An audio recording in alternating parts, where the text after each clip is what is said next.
Work, nigga. Gang, B-I-B-O, One double O, B-I-B-O. Big B-boy on them gang shit, you know, big rockin' B-boy on them nigga. niggas. Became my blunt, bitch. You're watching the master at work. Smoke 'em like a BK, that's GG. Blunt. On the range, still smoke on your OG. Tryna put a BK on TV. Gotta tell his little hoe. Hey yo, what up squad? Welcome back to HOODROK Entertainment. Realest, illest, dopest, most active reaction channel on YouTube. Right. So you read the title. And it's not just this video, by the way. Right, we're going to be touching on a couple of other videos because I've already watched this. Video. There's a couple things in here that he said that I agree with, but don't fully agree with, right? Because he didn't take other things into account. So we're going to get into this. You know what to do. Run the numbers up on this, bro. If it's your first time visiting my channel, click up, squad up, tap, and whatever you want to call it, go ahead and do that. Now, I thought I'd do something about my own country because a lot of people, I've done things on my own people, the Maori people, right? Because I'm half Maori, half Nigerian. So I've done things on my own people. Warriors were also trained from a young age, and every male was trained as a warrior. One specific thing they worked on was wrist strength. This would make their weapons, like the mir, much more effective. How the Maoris would attack other tribes is by traveling to enemy settlements quietly or pretending they were out on a hunting expedition. Spread thousands of miles across open ocean, the Polynesians are history's greatest navigators. Videos before, history on the Maori people and stuff like that. So go check those out. You're going to see the history and geography playlist pop up at the end. Make sure you run the numbers up on that. Yo, let's get into this, bro. Let's get into this. Let's just see what's up. I've already seen it. I don't think I've ever heard a bad word spoken about. Look at this shit. He's up well, I don't know exactly where that is, but it looks like the mobile sounds. Alright, we're good. Quality's good. New Zealand, sometimes regarded as being one of the most beautiful countries in the world, this isolated nation is a very desirable place to visit, live, and Run it back a bit. Zealand. Sometimes regarded as being one of the most beautiful countries in the world, this isolated nation is a very desirable place to visit, live and retire. I was lucky enough to travel there in 2020, but then something called COVID-19 decided to pop up and ruin all of my... So I live here. This is where I am right now. I'm from here. I spent half my life here. plans. So in this video, we've got 15 reasons why we think New Zealand is the best country in the world. Because my name is Sam, and you're watching the Geography Bible. Alright, so let's kick off this video with number 15. Its natural beauty. New Zealand is undoubtedly one of the most beautiful picturesque... Taranaki. So that's Taranaki. My grandfather is buried around about here where my mouse is. There's a cemetery here on the beach.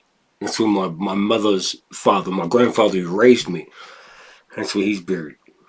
Picturesque countries in the world. From Mount Cook to Milford Sound to Hobbiton, New Zealand is a very mountainous, rugged country. So it offers some of the most stunning, picturesque views you will see on Earth. With it being a relatively narrow island, you are also never too far away from the ocean. Number 14.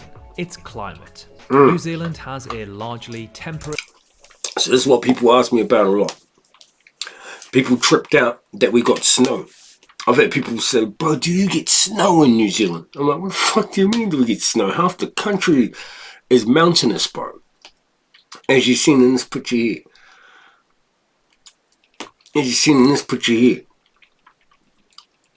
That's the Southern Alps, and I live here.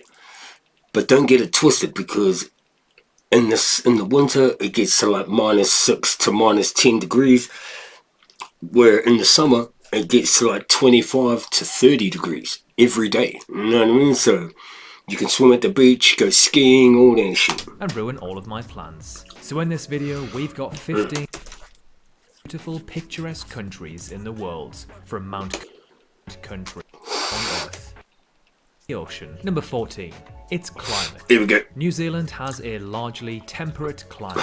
While the far north has subtropical weather during summer, inland alpine areas of the South Island can be as cold as -10 degrees Celsius in winter. Most of the country lies close to the coast, which means mild temperatures, moderate rainfall, and abundant sunshine. Pretty much the perfect climate. Not too hot, but not too cold. Apart from earthquakes and the odd cyclone, New Zealand does not experience much life-threatening extreme weather. Number 13. Its low population and density. At just 5.1 million, New Zealand is a very small country. What's more, around a third of New Zealand lives in its biggest city, Auckland. To put this in perspective, there are about 75 cities in the world that are more populated than the entirety of New Zealand. New Zealand has a population density of around 18 people per... That's why when you look at New Zealand, you look at the homes in New Zealand, nearly, like, I'd say 90% of the homes in New Zealand have a front yard and a backyard. And by the standards in most countries, people say, yo, those are humongous. That's because we've got a lot of land and only 5 million people per kilometre squared, making it one of the least densely populated countries in the world. This low population and density means less congestion, less traffic, and a general chilled vibe, which of course isn't everyone's cup of tea, as some people do prefer the hustle and bustle of big cities. Number 12. Its history and culture. Even though New Zealand is a relatively new country in terms of the year that it was discovered. How come they always say that? The year it was discovered was 1642. That wasn't the year it was discovered. That was the year that the Dutch found us. We were already here. We discovered it long before 1642. Why do the Europeans always say that? The Europeans discovered America. No, they didn't, because the American Indians were already there. How the hell do you discover a place that somebody's already at? How the hell can you discover somewhere that someone's already living at? Stop. It is packed full of history. New Zealanders take huge pride in their culture, and the Maori people, along with their traditions, are well respected. Maori were the first to arrive in New Zealand. Fact. In 1300 CE, bro. I don't know what he was talking about. Shit. We were here like 1,000 years ago. Yes, dude. But yeah, this is why also the Maori people, my people, are also regarded, and you know, it's a fact, that we were the greatest sea voyagers in the history of mankind. You gotta remember, the Pacific Ocean is bigger than all of the Earth's land masses combined. And we colonized all the Pacific Islands using canoes with no compasses, with no technology, with nothing but the stars, bro. And we didn't just go out looking for things. We mass migrated. All my people left our homeland. Everyone. Children, old, young, men, women, we all mass migrated to New Zealand and colonized the islands on the way. Journeying in canoes from Hawaii about 1,000 years ago. A Dutchman, Abel Tasman, was the Hawaii about one. Now notice he said Hawaii, not Hawaii. We didn't come from Hawaii, we come from Hawaii, which is around this way here somewhere where I'm pointing my mouse, a bit further north. But to be honest with you, we don't know where our old homeland is because we never had a written script. We pass things on verbally. 1,000 years ago, a Dutchman, Abel Tasman, was the first European to sight the country, but it was the British who made New Zealand part of their empire. You'll find amazing Maori historic sites across New Zealand, as well as beautiful colonial era buildings. Christchurch is where I live. Christchurch. Dotted throughout the country. Number 11. Hobbiton and Lord of the Rings. Regardless if you are a Lord of the Rings fan or not, the Hobbit set and the surrounding rolling hills are absolutely stunning. It was one of my childhood dreams to visit Hobbiton, and finally in 2020 I got to visit, and I wasn't disappointed. It was the most beautiful day. It looks exactly like it does on the movies. Hobbiton looks exactly like it does in the Lord of the Rings. Right, exactly. Except the you can see it here. Like in the movies, the little burrows look really small. Like the doors look, you know, Gandalf the wizard has to like bend over to get in. When in reality, they're just huge round doors, bro. In the sky and 20 degrees Celsius weather. The movie set is New 20 I got to visit, and I wasn't disappointed. It was the most beautiful day, not a cloud in the sky and 20 degrees Celsius weather. The movie set is New Zealand's third largest tourist attraction, attracting approximately 17% of international visitors, and estimated to bring in around $78 million to the area annually. Take this with a pinch of salt, but I was told during my tour that the director of Lord of the Rings, Peter Jackson, receives 50% of all of the revenue. Yo, what? I didn't know that. A cool $39 million or so. Number 10, it's isolation. New Zealand's isolation from the west of the world does have economic drawbacks. I noticed the price of some groceries is astronomical compared to what it is in the UK and Europe. So, this is what I wanted to talk about. He's not taking into account that New Zealand has one of the highest minimum wages in the world. Right? Our minimum wage in New Zealand is $25 an hour. $25 an hour. So the prices might look expensive to you guys, but you've got to remember that a dollar in the USA is $2 in New Zealand. Do you know what I mean? So when Americans look at our milk, they go, wow, $2. Whoa. No, it's actually $1 for you guys. Because if you bring your money here, you get more for it. You see what I'm saying? So have a look at this. New Zealand's minimum wage is right here. This is in American dollars. So if you double this, you know, it's about 94 cents more than New Zealand. So about 94 cents more than New Zealand's dollar. So that would be about $25. That'd be about right. $25, bro. The third highest minimum wage in the world. So it's not that expensive. It's not expensive to us. Things are not expensive to us because we get more money for our work. You know what I'm saying? So he's not taking that into account. Quite simply, if New Zealand does not grow a certain produce, it may have to import it from a place that is tens of thousands of kilometers away. Its isolation, however, does work in its favour politically.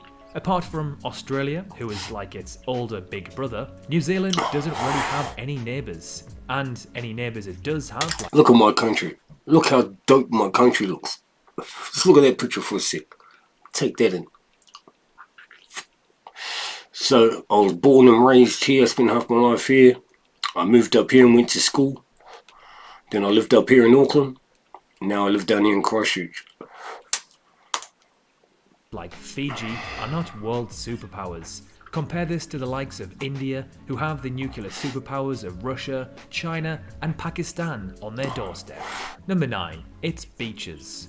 When you think of New Zealand, you usually think of huge, picturesque mountain ranges and rolling green hills. But what most people don't realise is that New Zealand has some of the world's most pristine and beautiful beaches. That's Moody White Beach. Actually home to 90 Mile Beach. However, the name it's is not 90, actually completely it's wrong. not 90 miles. It's actually only 55 miles. Still, an incredible distance. With New Zealand being such a small... It's Moody White Beach right there. Wise, you'll often find no, it's not. Such a small... No, it's not. I'm wrong, bro. No, it's not. My bad. Country population-wise, you'll often find completely deserted beaches that you can have all to yourself. Number 8. Most livable cities. Yo, that you can... If you go have a look on my live stream that I did the other day, I'm at the beach, right? And you can see when I point the camera down that there are parts of the beach where it's just empty. There's just no one. But there's also, if you turn around the other way where I'm looking, there's also parts of the beach that are packed. But if you keep going around the bays and that, there are definitely bays exactly like this. Hundreds of them where there's nobody. Facts. Have all to yourself. Number 8. Most livable cities. In 2021, Facts. 2 of the top 10 most livable cities on Earth were in New Zealand. So I was born in Wellington. Which came in 4th That's place, where I'm from. and Auckland, which ranked as the most livable city on Earth. To be a country of this size and feature 2 of your cities in the top 10 is an almighty achievement. Being a livable city pretty much means that it is a nice place to live. Low crime, clean environment. That's what I was laughing at when I watched this Auckland low crime. There's been 9 shootings in 2 nights. Last night there were 2 shootings in Auckland, and the night before there was 7. After 7 gun incidents spanning right across Auckland overnight. The shootings are believed to be tit-for-tat strikes by members of the Killer Bees and tribesmen gangs. And police believe they're linked to earlier gun violence this week. The first sprays of bullets happened in Otara, Papatoetoe, Flatbush and Papakura.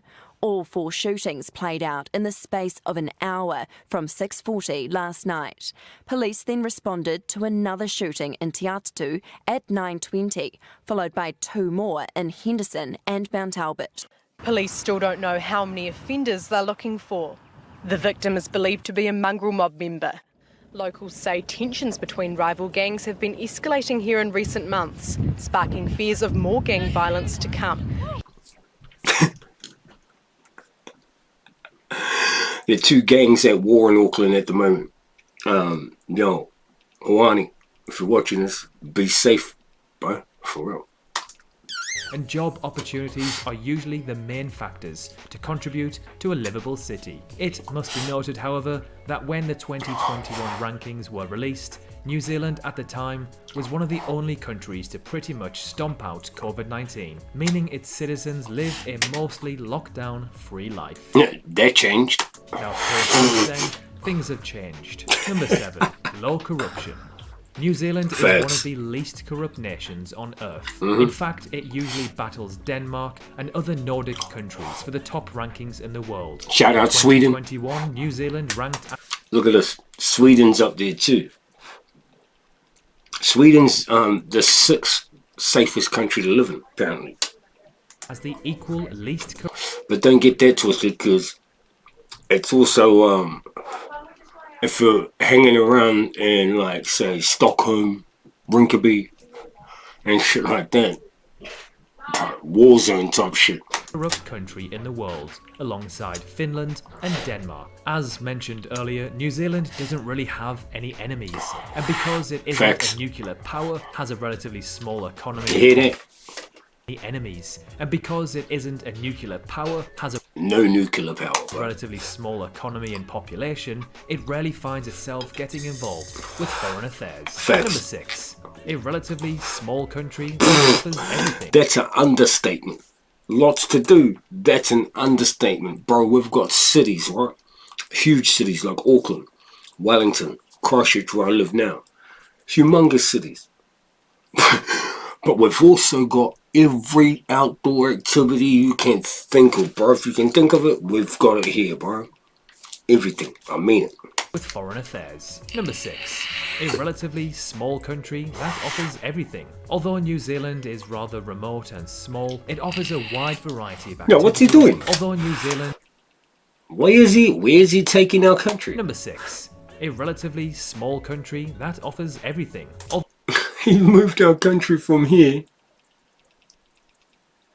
He's taking it somewhere. Although New Zealand is rather remote and small, What are you it doing? offers a wide variety of activities. That is, New Zealand is rather remote and small, it offers a wide variety of activities that its residents and tourists love. From gorgeous beaches and surfing, to skiing, whale watching, mountain climbing, and wine tasting. Gorgeous beaches and surfing, to skiing, whale watching. Kaikoura, that's just up the street. That's up the street. Done that a million times. You could just park up, blaze up, watch the whales, all that shit. Mountain climbing and wine tasting. As mentioned earlier, this country offers a range of different climates and landscapes, so you don't actually ever have to leave the country, as most things are already on your doorstep. Number 5, Queenstown, often described as the adventure capital.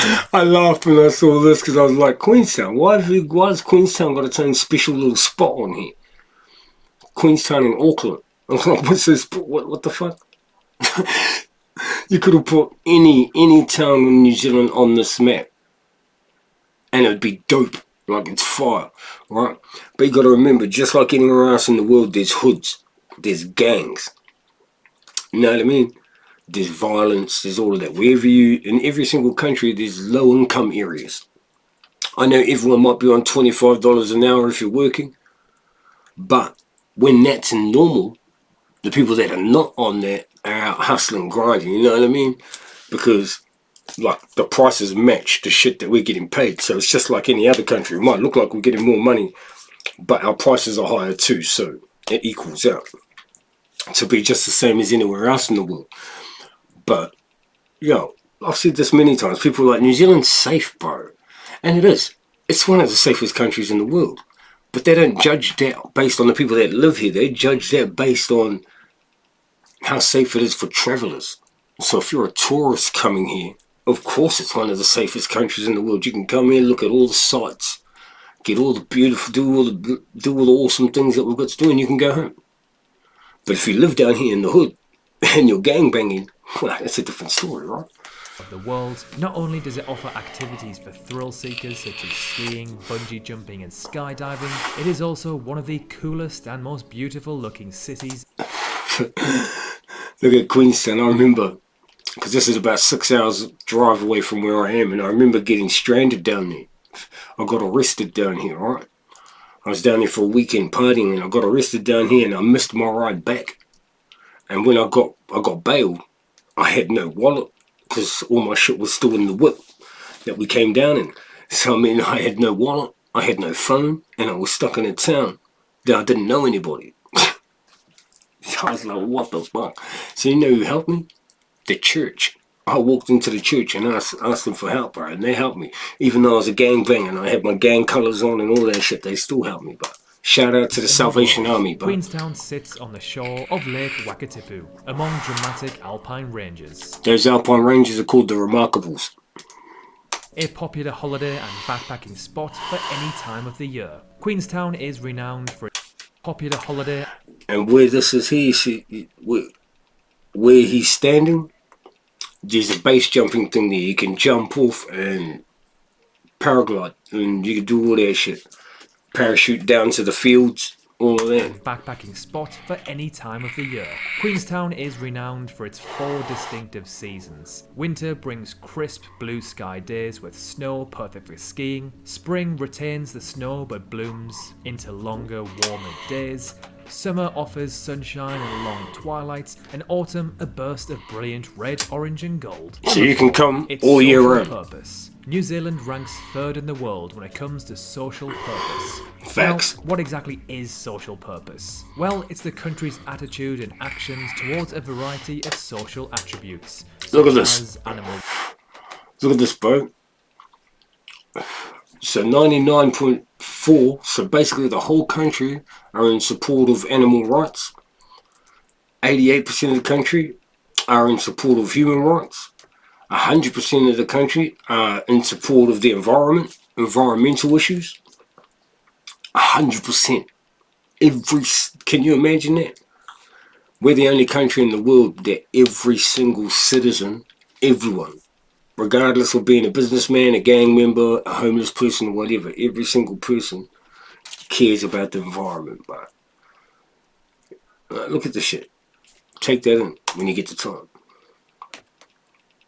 Rights, human rights, the environment, commitments to climate change, gender and racial equality, and many more. For this reason, New Zealand is a very progressive, healthy place to live. Now, of course, this doesn't mean it's perfect, but ranking 3rd in the world means it is one of the best countries in the world for its social purpose performance. Number 3, it's road trips. New Zealand is a country built for epic road trips. I just did an 11-hour for this, as I did a road trip through the I just did an 11-hour drive up the country just last week. Go check the live streams out on that shit too. I went into the 11-hour drive, and then I did 6 hours there and 11 hours back, so it's 17-hour drive, bro.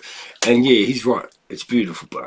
And no matter how many times I do it, I've done it 100 times. It's, yeah, bro, it's breathtaking every time. the country in 2020. Unfortunately, a global pandemic decided to pop up, which ended up ruining most of my plans. Low amounts of traffic outside the major cities, alongside some of the most breathtaking views you will ever see, results in an absolutely stunning road trip adventure. Being an isolated country with low population means there is less light pollution too, so the night sky makes things even more epic. To drive from the North Island to the South Island, you must take a 3-hour ferry from the capital. Like, you can literally walk outside your bedroom for a cigarette and look up at the stars, and it's like that, you know what I mean? It'd be like that in Sweden and Norway and places in the far north. Right, because there's nowhere further south than New Zealand, where the next, if you go anywhere further south, that's Antarctica, the South Pole. It's kind of like, you know, the Faroe Islands and shit like that. Across to Picton, which is a little pricey, but admittedly, it is extremely fun. You can sit on a... Now think about it. He says it's pricey, right? Right? $175. When you're getting paid $25 an hour, that's not pricey at all. That's... When you're getting paid $25 an hour, that's 6 hours work. That's not even a day's work. And you can go across with your car.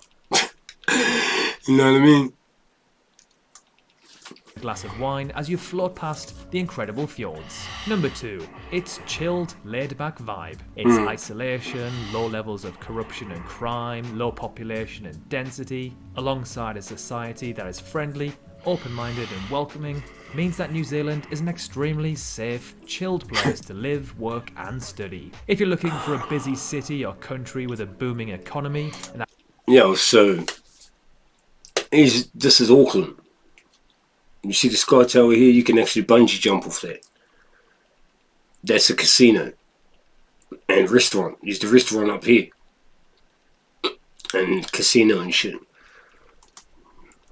That hustle. But yeah, it's a dope fucking New Zealand dope city. Probably isn't your best bet. You might be better off living in a big city in Australia. And finally, number 1, the best country to survive a global collapse. New Zealand is often voted as being one of, if not the best country in the world to survive a global collapse in society. Boy. Its rapid response to the pandemic and ability to completely seal itself off from the rest of the world has reassured its citizens that if a society was to collapse, let's say an even deadlier pandemic or a nuclear holocaust, then New Zealand would be a safe place to be. Again, with its isolation and political stability, there are very few countries that pose a threat to New Zealand. If a nuclear war was to break out, there is a very slim chance that New Zealand would be targeted. Its mountainous, rugged terrain alongside being an island would also pretty much make a land invasion impossible to win. Now, of course, New Zealand isn't perfect. It does Trust me, have bro. issues of its own. Trust me, you ain't invading this country, my G. And another thing he's failing to mention is that, bro, nuclear warheads, you ain't got any nuclear warheads that can reach here. None from land anyway. You need submarines. And to actually launch an attack on New Zealand, you need a navy with carriers. Because you ain't got no jets that can fly this far. Trust me, bro. Like, you ain't gonna invade here. Ain't no one invading my country, bro. Ever. Like, it happened once, bro, and it'll never happen again. And they're still here, the British. New Zealand would be targeted. Its mountainous, rugged terrain alongside being an island would also pretty much make a land invasion impossible to win. Now, of course, New Zealand isn't perfect. It does have many issues of its own. For one, the country is tucked away in the corner of the world. It's a country that does require some planning to visit, and flights aren't cheap there. And like, people say, don't you feel weird being so far away? And I'm like, not really. You don't seem far away when you're down here on the ground. It's not like I can look over out my window and there's the other side of the country right there. You know what I mean? Like, to get from one end of the country to the other end of the country, it'd take you about 7-hour flight. It'd be about 6. No, it'd be 1, 2, 3, 4, 5. It'd be about a 5 to 6 hour flight So I mean, you don't feel like it. You don't feel like you're isolated and all that shit. Round trips from the US or Europe are almost always over $1,000, and the journey takes over 23 hours. And even when you arrive, the country itself is far from being budget friendly. It is one of the most expensive countries in the world. This is what he's talking about. Things are really expensive, but they're not expensive for us who live here. They're expensive for other people that come here, because in other people's countries, like over in Sweden, our money is I think it's like 7 times the rec. I'm pretty sure it's 7 times the rec. So if you come over here with all this money from Sweden and you go to buy something, you're going to run out of money pretty fast. But if you come here with American money, or come here with the euro, or you come here with the pound, well, you're going to go buy something and you're going to get a lot of change back. And you're going to be like, shit, that didn't cost that much. You see what I'm saying? World to travel and live in. So what are your thoughts on New Zealand? Would you live there? Let us know in the comments. Damn always, straight you would. Stop lying. Don't lie. If you say that you wouldn't live in New Zealand, you're lying, bro. But you know, see, I add a few videos, little short clips here and there, just to, you know what I mean, because I like to show you everything, bro, not just all the good shit. I've always said this in my live streams. You know, the world is funny how it works like that. We use our own form of propaganda. We like to show everyone the brochures with all the cool shit, and we try to tuck all the other problems, the gangs and the crime. We try to tuck that away and not let the rest of the world know about it. That's why, you know, you don't see anything about the hoods in any countries apart from America and shit. You know what I mean? But yo, run the numbers up on this. Thanks for tapping in, bro. It's a little bit about my country. I hope you love it, bro. New Zealand's got a lot of problems, but we've got 10 times as much good shit going on over here, bro. Alright, so come visit, bro. HOODROK Entertainment, tap in, say what's up if you ever come. Alright? I'll hook you up. I'll hook you up on the plug. Not playing. Alright, man. Stay safe, stay dangerous. We out. Peace.